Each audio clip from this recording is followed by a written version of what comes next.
First question है, कक्षा third के छात्रों को रमा ने सिखाया कि पिता, माँ और उनके बच्चे एकल परिवार यानी कि स्मॉल फैमिली या न्यूक्लियर फैमिली का गठन करते हैं, और यदि दादा दादी एवं अन्य रिश्तेदार साथ रहते हैं तो वह एक विस्तारित परिवार है। विस्तारित यानी कि एक्सटेंड बोलते हैं इसे, जॉइंट फैमिली भी बोलते हैं। ठीक है, तो हाँ बिल्कुल, आप इस बारे में या आपकी इस बारे में क्या राय है तो वो आप लोगों को बताना है एज अ ऑप्शन के अनुसार।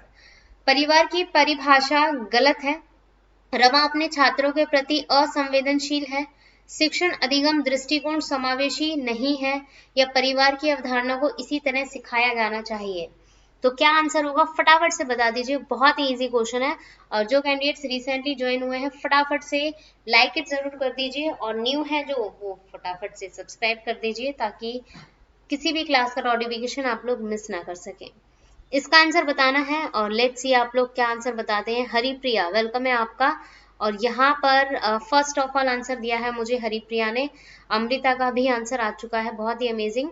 यस, करेक्ट आंसर फटाफट से बताइए कि यहाँ पर एक्चुअल में रमा एक टीचर है, मतलब शिक्षिका है, तो उसने इस सिचुएशन में क्या करने की कोशिश की है।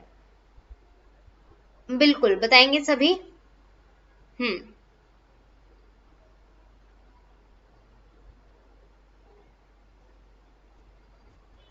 यस, हाँ करेक्ट आंसर बताइए फटाफट से। बिल्कुल, यस, यहाँ पर ऑलमोस्ट सभी का आ चुका है। यस, करेक्ट आंसर हमारा इसका सी ऑप्शन ही होगा। शिक्षण अधिगम दृष्टिकोण समावेशी नहीं है, मतलब यहाँ पर जो बताया गया है वो एक तरीके से ये करेक्ट आंसर होगा हमारा फर्स्ट, सॉरी सी ऑप्शन सही है। शिक्षण अधिगम दृष्टिकोण समावेशी नहीं है, मतलब एक तरीके से यहाँ पर जो रमा है उसने क्या किया है कि उसने ठीक से नहीं बताया है सभी की सभी चीजों को। उसने पूरा जो कॉन्सेप्ट है फैमिली का, जो पूरा कॉन्सेप्ट है कि एकल परिवार किसे कहते हैं, मतलब एकल परिवार को किस नाम से और जाना जाता है, स्मॉल या न्यूक्लियर फैमिली भी कहा जाता है। ठीक है, स्मॉल या न्यूक्लियर फैमिली जिसके अंदर पेरेंट्स और बच्चे सिर्फ वो लोग रहते हैं, तो न्यूक्लियर होगा यहाँ पर। और यहाँ पर दादा दादी जहां पर या जिस फैमिली में ज्वाइन हो जाते हैं, अगर पेरेंट्स है, पेरेंट्स के साथ बच्चे हैं और ग्रैंडफादर और मदर है, तो वो एक तरीके से ज्वाइंट फैमिली में आ जाते हैं। इवन ग्रैंडफादर के साथ आप लोगों ने देखा होगा अंकल आंट जिसे चाचा या चाची कह के बोलते हैं, वो भी ज्वाइंट फैमिली में होते हैं। यहाँ पर रिश्तेदारों की बात की है तो रिश्तेदार तो किसी भी फैमिली में नहीं आएंगे, ठीक है, अलग मैटर हो जाएगा। तो इस टॉपिक को, इस पॉइंट को जो रमा है, टीचर है, उन्होंने अच्छे से नहीं समझाया है बच्चों को, इसीलिए यहाँ पर करेक्ट आंसर सी ऑप्शन होगा। जिन्होंने भी सी दिया है भाई, सी ऑप्शन बिल्कुल करेक्ट है। मुझे थोड़ा सा टाइम दीजिए, आई थिंक थोड़ा सा इशू चल रहा है, एक बार मैं चेकआउट कर लेती हूँ। यस, तो यहाँ पर ठीक है सब, नहीं हो पाया, आई थिंक वो ऑप्शन नहीं हो पाया, चलिए कोई नहीं। अब कंटिन्यू करेंगे अपने क्वेश्चन को, नेक्स्ट क्वेश्चन की ओर बढ़ते हैं। परिवार एक इकाई होता है जिसमें माँ, पिता और उनके दोनों बच्चे होते हैं, यह कथन क्या है। ठीक है, मतलब इस फैमिली के अनुसार आप लोगों को बताना है करेक्ट आंसर कि परिवार एक ऐसी इकाई है, मतलब फैमिली एक ऐसा पॉइंट है जहां पर माँ, पिता और उनके दोनों बच्चे, सिर्फ ये 4 पर्सन होते हैं परिवार में। सत्य है क्योंकि सभी भारतीय परिवार इसी प्रकार के होते हैं। सत्य नहीं है क्योंकि इस कथन में ये स्पष्ट करना चाहिए कि बच्चे जैविक हैं। सत्य नहीं है क्योंकि क्योंकि परिवार कई प्रकार के होते हैं तथा परिवार का केवल एक ही प्रकार में ही वर्गीकरण नहीं किया जा सकता। सत्य है क्योंकि ये आदर्श परिवार का आकार है। बहुत ही अमेजिंग, हरिप्रिया का यहाँ पर करेक्ट आंसर आया है। Yes, amazing. सही नहीं है, मतलब यहाँ पर बात की गई है कि सिर्फ यही परिवार में होते हैं, जो ये पर्सन दिए गए सिर्फ यही परिवार में होते हैं, तो ये सही नहीं है क्योंकि जो फैमिलीज होती है वो कई टाइप्स की होती है, न्यूक्लियर के अनुसार स्मॉल हो जाती है। ठीक है, अभी मैंने जो लास्ट में बताया आप लोगों को, और आप लोगों ने जो ज्वाइंट फैमिली है उसको कई नाम से जाना जाता है, उसे बिग फैमिली भी कहा जाता है, ज्वाइंट फैमिली भी कहा जाता है। ठीक है, और कई बार एक्सटेंड भी आ जाता है, एक्सटेंड फैमिली, एक्सटेंड फैमिली तो इसी को कहा जाएगा। कई बार अनडिवाइडेड भी आ जाएगा, अनडिवाइडेड फैमिली। तो ये चारों की चारों फैमिलीज हैं जो एक तरीके से ज्वाइंट फैमिली को कवर करती हैं। बिल्कुल अमेजिंग, सी ऑप्शन ही करेक्ट होगा। ऑलमोस्ट सभी ने दे दिया है सही आंसर। नेक्स्ट है हमारे सामने क्वेश्चन, बच्चों को सामाजिकरण का पहला पाठ कहाँ से प्राप्त होता है? परिवार से, विद्यालय से, सांस्कृतिक केंद्र से या धार्मिक शिक्षा केंद्र से? बहुत ही इजी क्वेश्चन है और आसानी से आप लोग बता ही देंगे। लेट्स सी कौन कौन आंसर देता है इसका करेक्ट आंसर। यस बिल्कुल हरिप्रिया, अमृत, बहुत ही अमेजिंग। यस करेक्ट आंसर आ चुका है सभी का। और फटाफट से कंटिन्यू कीजिए भाई, जिन कैंडिडेट्स ने अभी तक लाइक इट नहीं किया है वो लाइक इट पहले कर दें। यस करेक्ट आंसर हमारा ए ऑप्शन ही होगा। सबसे पहला जो मतलब कि परिवार या स्कूल या विद्यालय कहेंगे बच्चे का, वो होता है परिवार। ठीक है, और कई बार क्वेश्चन ये भी आ जाता है कि बच्चे के पहले माता पिता कौन होते हैं, सॉरी पहले टीचर या पहले शिक्षक कौन होते हैं बच्चे के, तो उसके जो पहले शिक्षक या टीचर होंगे वो उनके माता पिता कहलाते हैं। और बिल्कुल यहाँ पर परिवार ही करेक्ट होगा और सभी ने आंसर दे दिया है, अमेजिंग। नेक्स्ट क्वेश्चन की ओर बढ़े। सही चल रहे हैं बिल्कुल। नेक्स्ट है हमारे सामने क्वेश्चन, प्राथमिक सामाजिकरण है शुरुआती आयु में परिवार और मित्रों से सीखना। ठीक है, किशोरावस्था में समाज से सीखना, प्राथमिक स्तर पर समाज से सीखना या शिक्षकों का अनुसरण करना। प्राथमिक सामाजिकरण क्या कहलाएगा? प्राइमरी सोशलाइजेशन क्या है? What is primary socialization? बिल्कुल बताएंगे फटाफट से इसका आंसर भी। हाँ यहाँ पर आया है और मुझे आंसर दिया है, अभी तक किसने दिया है? बिल्कुल अर्चना का आ चुका है, अमृता, नेहा, बिल्कुल अमेजिंग करेक्ट आंसर है हमारा। शुरुआती आयु में परिवार एवं मित्रों से सीखना, ये क्या कहलाता है? हमारा प्राथमिक सामाजिकरण, मतलब प्राइमरी लेवल पर। बिल्कुल सही है, यहाँ पर ऑलमोस्ट सभी ने दे दिया है, बहुत ही अमेजिंग। करेक्ट आंसर हमारा ए ऑप्शन ही है। और ये क्वेश्चन आप लोग देख सकते हैं बिहार टेट में आ चुका है, 2011 बिहार टेट के एग्जाम कंटिन्यू चल रहे हैं। ठीक है, बिल्कुल यहाँ पर करेक्ट आंसर ए ऑप्शन ही होगा। नेक्स्ट हमारे सामने क्वेश्चन, एकल परिवार से क्या तात्पर्य है? वर्ष 1990 के बाद बना परिवार, परिवार जिसमें माता पिता और उनके बच्चे होते हैं, संपूर्ण परिवार जिसमें बच्चे और उनके माता पिता एवं दादा दादी होते हैं, या केवल पति पत्नी? आरटेट में आ चुका है ये, जनवरी 2011 में आप लोग देख सकते हैं। तो एकल परिवार, सिंगल फैमिली भी कह सकते हैं, स्मॉल फैमिली भी कह सकते हैं, और नॉर्मली इसे न्यूक्लियर फैमिली, आज के टाइम पर न्यूक्लियर फैमिली के नाम से ज्यादातर जाना जाता है। तो एकल परिवार में कौन लोग होंगे, तो वो अनुसार बताना है। बिल्कुल यहाँ पर करेक्ट आंसर सभी ने दे दिया है, अमेजिंग। हाँ सही आंसर हमारा बी ऑप्शन ही होगा। परिवार जिसमें माता पिता और उनके बच्चे रहते हैं, सिर्फ पेरेंट्स और उनके 1 2 3 जो भी बच्चे होते हैं तो वो रहते हैं, वो हमारा स्मॉल फैमिली, न्यूक्लियर फैमिली के अनुसार कहलाया जाता है। बिल्कुल करेक्ट आंसर है, ऑलमोस्ट सभी ने दे दिया है, अमेजिंग। नेक्स्ट है हमारे सामने क्वेश्चन, निम्न में से कौन सा कथन सही है? कौन सी स्टेटमेंट सही है बतानी है। एकल परिवार में दहेज प्रथा सामान्य बात है। ठीक है, वेरी गुड आफ्टरनून। हाँ राहुल, चलिए आगे बढ़ेंगे। निम्न में से कौन सा कथन सही है? एकल परिवार में दहेज तथा सामान्य बात है, दहेज परिवार में बाल श्रम सामान्य बात है, दहेज तथा बाल श्रम सामाजिक बुराइयां हैं, या दहेज तथा बाल श्रम शहरों में सामान्य बात है? फटाफट से देंगे इसका आंसर, बहुत ही इजी है। और जिन्होंने अभी तक लाइक इट नहीं किया भाई, लाइक इट जरूर कर दीजिए अपना पॉजिटिव सपोर्ट देने के लिए। बिल्कुल सबसे पहला जो आंसर आया अर्चना ने, फिर हरिप्रिया और फिर अमृता ने दिया है, फिर बाद में कंटिन्यू कर रहे हैं। यस करेक्ट आंसर हमारे यहाँ पर इसका सी ऑप्शन ही होगा। दहेज तथा बाल श्रम सामाजिक बुराइयां हैं, एक तरीके से सोशल या समाज में होने वाली एक ऐसी बुराई है जिन्हें पूर्ण रूप से खत्म करने की कोशिश की जा रही है, बट एक्चुअल में अभी तक फाइनल नहीं हुआ है, और कुछ हद तक ये मतलब कई जगहों पर खत्म भी हो चुका है। खत्म तो आज तक अगर देखा जाए पूरे तरीके से हुआ ही नहीं है, कम हो गया है, खत्म तो नहीं कहेंगे, बट देखते हैं आगे की जनरेशन क्या करती है, कैसे कैसे कदम उठते हैं। बिल्कुल सी ऑप्शन ही है। नेक्स्ट है हमारे सामने क्वेश्चन, भारत में बाल विवाह निरोध अधिनियम किस वर्ष पारित किया गया था? आरटेट में आ चुका है ये 2016 के पेपर में। अगर जो भी यहाँ पर आरटेट की तैयारी कर रहे हैं या दे चुके हैं, तो बाल विवाह निरोध अधिनियम, मतलब बाल विवाह को, हाँ, चाइल्ड मैरिज को रोकने का एक अधिनियम बनाया गया था। तो ये कब से लागू हो चुका था?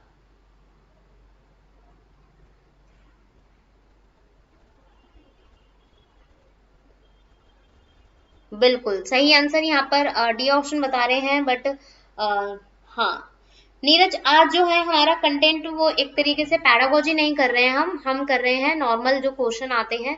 तो ये तो नॉर्मली आते ही हैं, एनसीईआरटी के क्वेश्चन से तो आपको इजी ही मिलेंगे, एनसीईआरटी का टफ लेवल नहीं होता, आप लोगों को पता ही है। ईवीएस हमारा 2 पार्ट्स में डिवाइड है, तो इट मींस 15 क्वेश्चंस आप लोगों को ऐसे टॉपिक से मिलेंगे और 50 क्वेश्चन पैडागोजी से मिलेंगे।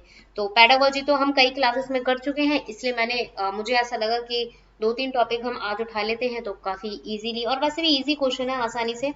हाँ बताइए, डी ऑप्शन बता रहे हैं नीरज। अगर आपको इसका आंसर पता है तो बताइए, आपने बोला है कि हार्ड क्वेश्चन कर दीजिए, तो एक बार आंसर बता दीजिए, फिर मैं देखना चाहूंगी कि आपने भी अच्छी तैयारी करी है या नहीं। यस, वैसे तो ऑलमोस्ट सभी ने दे दिया है, पूछने का ऐसा कोई मैटर नहीं है यहाँ पर। करेक्ट आंसर हमारा ए ऑप्शन होगा यहाँ पर, ठीक है, ए ऑप्शन है, डी ऑप्शन नहीं है। 2006 में ये अधिनियम बनाया गया था, मतलब एक तरीके से बिल पास किया गया था, ये जो था वो पास किया गया था एक तरीके से, बट इसको पारित, मतलब इसका जो इम्प्लीमेंटेशन था, जो लागू करना था, ये हुआ था 1 नवंबर 2007 से। याद रखेंगे, एक साल बाद इसे मतलब एक तरीके से इम्प्लीमेंटेशन कर दिया गया ऑल ओवर इंडिया में। तो सही आंसर हमारा इसका ए ऑप्शन ही होगा, सभी ने दिया है वैसे तो। यस, नेक्स्ट क्वेश्चन की ओर बढ़ेंगे। कौन सी विशेषता परिवार की विशेषता नहीं है? कौन सी विशेषता परिवार की विशेषता नहीं है? कम से कम 2 भिन्न लिंग वाले वयस्क साथ रहते हो, प्रत्येक सदस्य की आय भिन्न जमा की जाती हो, वे समान आवास, भोजन और समान सामाजिक क्रियाओं का उपयोग करते हो, या सुरक्षा और बच्चों का साझा उत्तरदायित्व होता है।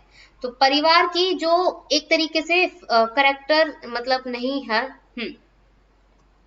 हाँ नहीं है, करेक्टरिस्टिक नहीं है, जो फीचर नहीं है परिवार का, उसे आप लोगों को बताना है। सी ऑप्शन बता रहे हैं, बी ऑप्शन भी कंटिन्यू चल रहा है। हाँ बिल्कुल राहुल, आपने सही दिया था, हाँ करेक्ट आंसर कुछ ही कैंडिडेट्स ने दिया था, और आप ही का आंसर था आई थिंक, फिर अर्चना ने भी दिया था, नूतन ने भी दिया था वैसे, ठीक है। बी और सी में कंपैरिजन चल रहा है, बट करेक्ट आंसर मैं बता दूं, यहाँ पर जो सही आंसर होगा वो होगा हमारा इसका बिल्कुल बी ऑप्शन होगा। प्रत्येक सदस्य की जो आय है, जो एज है, वो एक, हाँ आय मतलब सॉरी, आय मतलब इनकम, सैलरी, ठीक है, जो आय है वो भिन्न जमा की जाती हो, ऐसा तो नहीं होता परिवार में। तो बिल्कुल सही है, यहाँ पर बी ऑप्शन ही होगा करेक्ट आंसर, हाँ बी ऑप्शन ही है, बी ऑप्शन बिल्कुल। नेक्स्ट है हमारे सामने क्वेश्चन, नारियल डली हुई किसी भी करी के साथ उबला हुआ टेपियोका निम्नलिखित में से किस क्षेत्र का भोजन है?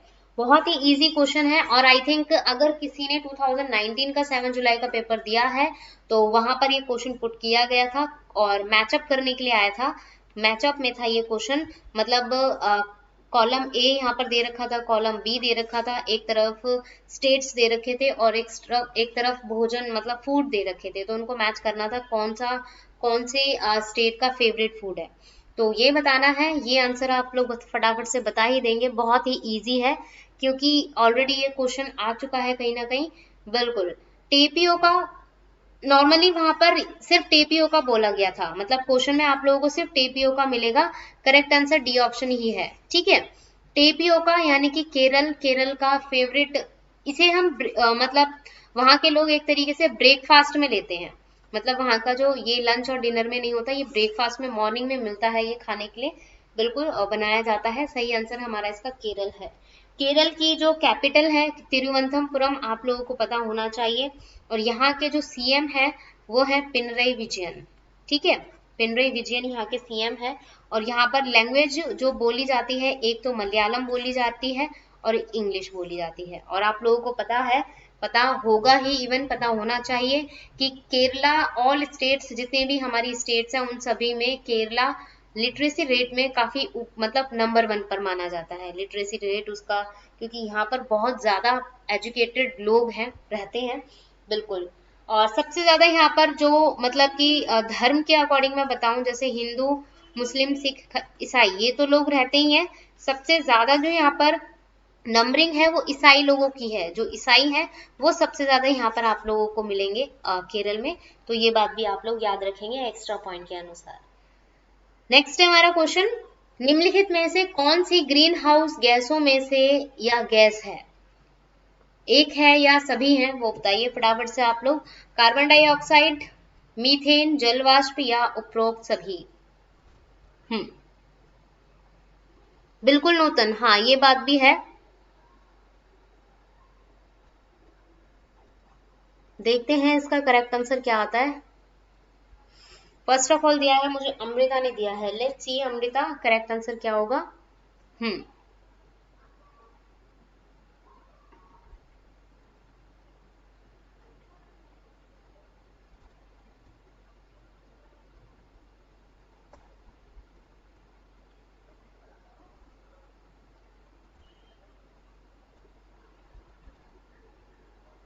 हाँ बिल्कुल नीरज आप बोल रहे हैं, ठीक है मैं कोशिश करूंगी आगे, क्योंकि ये जो प्रैक्टिस सेट देखिए मैं प्रीवियस ईयर के क्वेश्चन लेकर आ रही हूँ। अगर मुझे ऐसा मतलब कि लगा होता कि ये क्वेश्चन इंपॉर्टेंट नहीं है, और नॉर्मली यहाँ पर आप लोगों को एक टैगलाइन भी दिख रही होगी, ये टैगलाइन मैंने इसीलिए शो की है ताकि आप लोगों को पता चल जाए प्रीवियस ईयर के क्वेश्चन में ही आते हैं, टेट एग्जाम में रिपीट होते हैं क्वेश्चन, तो कहीं ना कहीं ये भी चीजें हैं। ठीक है, वैसे तो ऑलमोस्ट सभी ने दे ही दिया है इस क्वेश्चन का आंसर, करेक्ट आंसर हमारा डी ऑप्शन ही होगा। ग्रीन हाउस गैस के अंदर ये तीनों की तीनों गैसेस हैं वो शामिल होती हैं। और अगर मैं बात करूं इन तीनों के अलावा, जैसे ए बी सी और डी ऑप्शन अगर मैं यहाँ पर ले लेती हूँ, जैसे डी तो नॉर्मली दे ही रखा है, चलिए ई ले लेते हैं। ई ऑप्शन में अगर मैं बात करूं क्लोरोफ्लोरोकार्बन भी आ जाता है, ठीक है, क्लोरोफ्लोरोकार्बन भी ग्रीन हाउस गैस में आती है। एफ पॉइंट में अगर मैं लूं नाइट्रस ऑक्साइड भी आ जाती है, नाइट्रस ऑक्साइड भी ग्रीन हाउस गैस में आ जाती है। ठीक है, अगर और मैं बात करूं और थोड़ा सा अगर मैं बताऊं O3 यानी कि ओजोन, ओजोन भी ग्रीन हाउस गैस में ही आ जाती है। कार्बन डाइऑक्साइड का जो फॉर्मूला है, जो मतलब कि सूत्र है, वो होता है CO2, ये तो नॉर्मली पता ही होता है। मीथेन का है CH4, ये बात भी आप लोग याद रखेंगे। ठीक है, और नाइट्रेट ऑक्साइड का होता है, और नॉर्मली नाम भी आप लोग इसी तरीके से याद करेंगे, N2O नाइट्रस ऑक्साइड। तो ये आप लोगों को एक्स्ट्रा पॉइंट्स में याद रखने हैं। बहुत ही अमेजिंग, यस करेक्ट आंसर सभी ने दे दिया था। नेक्स्ट है हमारे सामने क्वेश्चन, पीने के लिए सुरक्षित पानी को क्या कहा जाता है? हाँ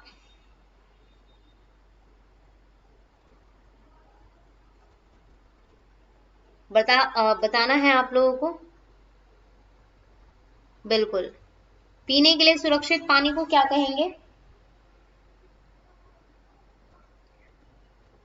देखते हैं इसका आंसर कौन कौन देता है। भाई जो कैंडिडेट्स रिसेंटली ज्वाइन हुए हैं, so please give your like feedback and continue करें, लाइक इट जरूर कर दीजिए भाई आप लोग, अपना पॉजिटिव फीडबैक एंड सपोर्ट देकर।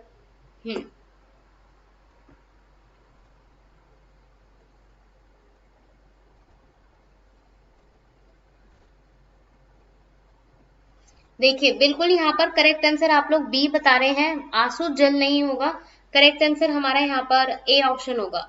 ए ऑप्शन है भाई, जिन्होंने अभी भी सोच लीजिए, अगर आप लोगों को थोड़ा सा ऐसा लगता है अगर चेंज करना है तो आप लोग कर सकते हैं, इसमें फटाफट से आप लोग कंटिन्यू करिए।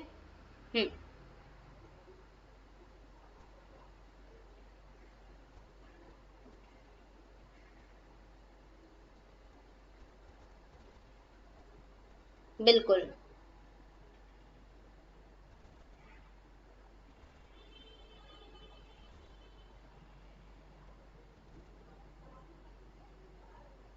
आंसू जल नहीं होगा, ए ऑप्शन है भाई, ए ऑप्शन है करेक्ट आंसर। पानी सॉरी पीने योग्य पानी कहा जाता है। आंसू जल किसे कहते हैं, ये एक तरीके से नॉर्मली अगर मैं बात करूं ये कम जैसे फैक्ट्रीज होती हैं वहां पर इस पानी का उपयोग किया जाता है। इस पानी में क्या होता है कि इसे उबाला जाता है, ठीक है, उबाला जाता है और उबाल कर कई चीजें साफ की जाती हैं, ठीक है। हाँ, याद रखेंगे। उबाल कर पानी साफ मतलब एक तरीके से क्या है कि आसो जल में क्या होता है कि जो पानी है उसे उबाला जाता है और उबालने के बाद बहुत सारी चीजें साफ की जाती हैं, तो ये पीने योग्य नहीं होता।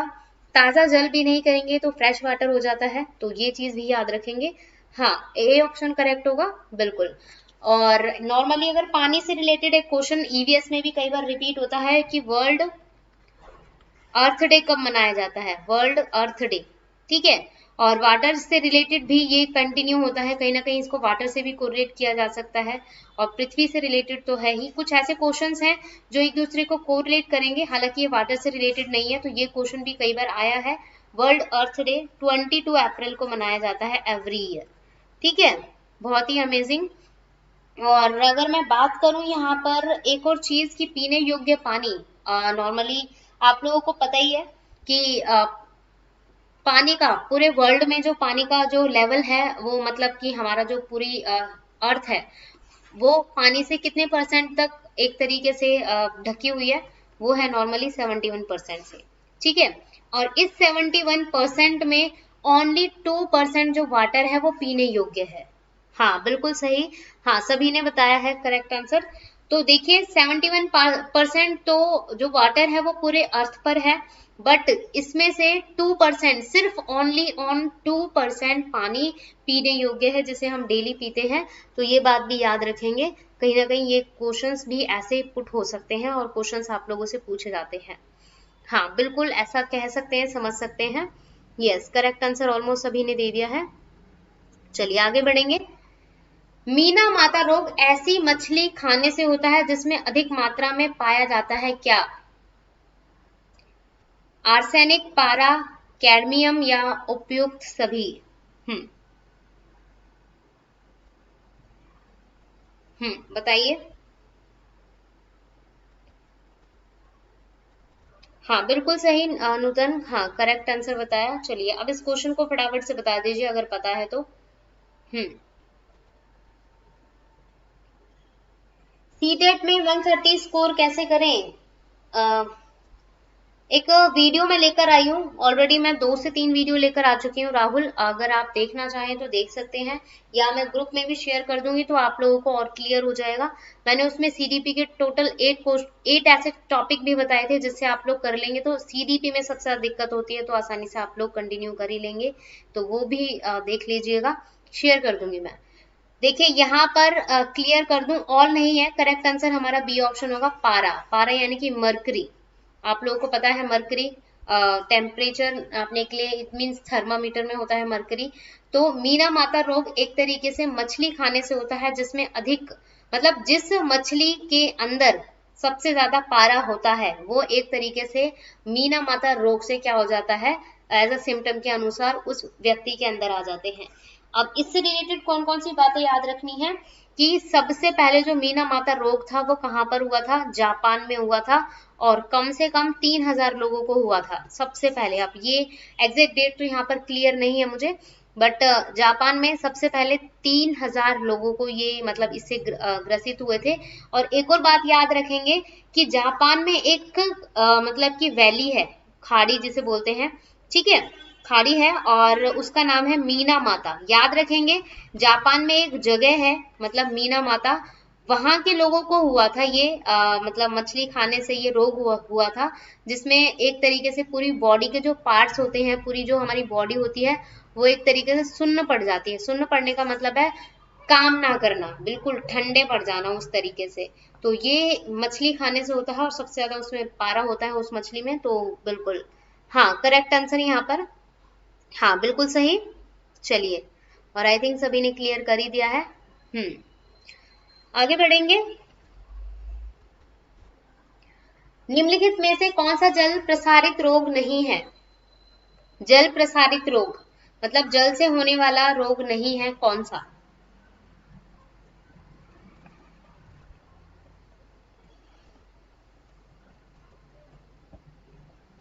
बहुत ही अमेजिंग। फटाफट से बताइए निम्नलिखित में से कौन सा जल प्रसारित रोग नहीं है। नेगेटिव पूछा है तो नहीं के अनुसार बताना है, यानी कि 3 ऐसे रोग हैं जो जल से होते हैं, पानी से होते हैं, और एक ऐसा रोग है जो एक तरीके से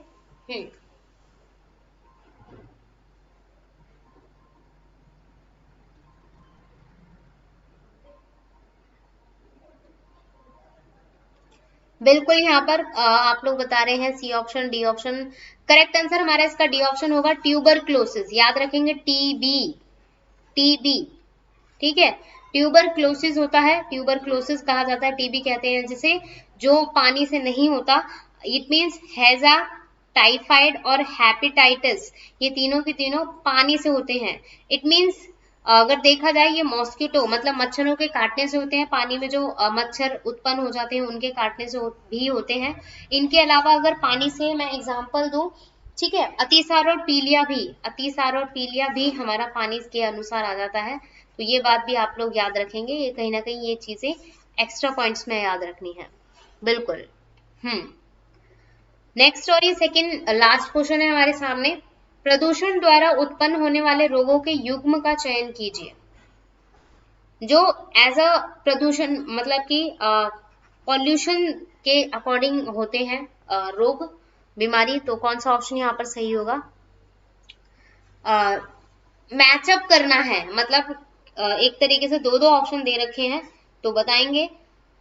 कैट क्राई सिंड्रोम एवं मीना माता, उच्च रक्तचाप यानी कि हाइपरटेंशन एंड मेरास्मस और क्वाशियोकर, एंड लास्ट है मीना माता एंड फ्लोरोसिस।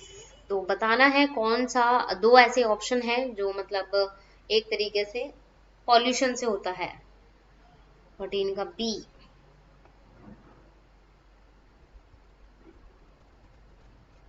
चलिए मैं क्लियर कर देती हूँ, करेक्ट आंसर हमारे यहाँ पर इसका बी नहीं है। सही आंसर हमारा इसका correct answer as a D option होगा, मीना माता और फ्लोरोसिस। डी ऑप्शन होगा, हाँ डी ऑप्शन है बिल्कुल। हरिप्रिया करेक्ट आंसर बताया है, डी ऑप्शन ही होगा। मीना माता एंड फ्लोरोसिस ये एक तरीके से प्रदूषण पॉल्यूशन से होता है, और आप लोगों को अभी मैंने क्लियर किया, मीना माता पॉल्यूशन से भी होता है और साथ के साथ मछली के खाने से भी होता है, जिसके अंदर जिस मछली में पारा सबसे ज्यादा होता है उस मछली के अनुसार भी होता है। तो बिल्कुल सही है, यहाँ पर डी ऑप्शन होगा, जिन्होंने डी दिया है बिल्कुल करेक्ट आंसर है। नेक्स्ट और लास्ट क्वेश्चन की ओर बढ़ेंगे। बहुत ही इजी है लास्ट वाला तो। एक दूसरे से जुड़ी जटिल खाद्य श्रृंखला कहलाती हैं क्या? एक दूसरे से जुड़ी जटिल खाद्य श्रृंखला क्या कहलाती है? खाद्य जाल कहलाती है, खाद्य नेटवर्क कहलाती है, जैव भार का पिरामिड या पौष्टिकता स्तर कहलाता है। अभी एक लास्ट क्वेश्चन और रह गया है हरिप्रिया, इसका आंसर देना है। वैसे आपने 13 अभी तक सही किए हैं, इसका आंसर और दे दीजिए फिर देखते हैं।